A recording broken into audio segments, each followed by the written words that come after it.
नागपूर येथील हरिसिंह सभागृह येथे राज्याचे वनमंत्री गणेश नाईक यांच्या अध्यक्षतेखाली आयोजित वन विभागाचं एकात्मिक सबलीकरण आढावा बैठकीत महाराष्ट्र राज्य राजपत्रित वन अधिकारी संघटनेचे अध्यक्ष व विनवेगाव नागझिरा व्याघ्र प्रकल्प गोंदियाचे विभागीय वन अधिकारी अतुल देवकर यांच्या माध्यमातून वन विभागाचं संरचनात्मक विस्तारीकरण, आर्थिक व कार्यात्मक सबलीकरण संदर्भात निवेदन देण्यात आलं, ज्यामध्ये त्यांनी नमूद केलेल्या मुद्द्यांमध्ये वन विभागातील सामाजिक वनीकरण शाखेत राजस्थान, गुजरात राज्यातील संरचनात्मक बदल करणं, वन विभागाच्या कामात सुधारणा करण्यासाठी केरळ वन विभाग मधील दक्षता शाखा व तमिळनाडू वन विभाग संशोधन शाखा कार्यप्रणालीच्या धर्तीवर महाराष्ट्र वन विभागात कार्यप्रणाली कार्यान्वित करणे, प्रशासकीय सेवांच्या गुणवत्तेमध्ये वाढ व निर्णयशीलता आणण्याकरिता तसंच सर्वांच्या सहकार्याने प्रभावीपणे प्रशासन कार्यान्वित करण्याकरिता वन विभागातील सहाय्यक वनसंरक्षक अधिकाऱ्यांना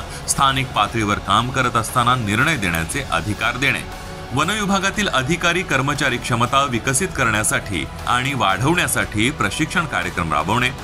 विभागाची कार्यक्षमता वाढवण्याच्या दृष्टीने प्रत्येक विभागीय आणि परिक्षेत्र कार्यालयासाठी पदांची संख्या निश्चित करून उपलब्ध पदांचं वाटप करणं आणि रिक्त जागांसाठी पदभरती करून आणि कार्यालयांमध्ये आवश्यक सोयी सुविधा निर्माण करणं या मुद्द्यांचा प्रामुख्याने समावेश होता। या संदर्भात सकारात्मक प्रतिसाद देत वनमंत्री गणेश नाईक यांनी महाराष्ट्र राज्य राजपत्रित वन अधिकारी संघटनेच्या माध्यमातून करण्यात आलेल्या सादरीकरणातील मुद्द्यांचा प्राधान्याने विचार करून समाविष्ट करण्याच्या दृष्टीने विचार केला जाईल असं नमूद केलं।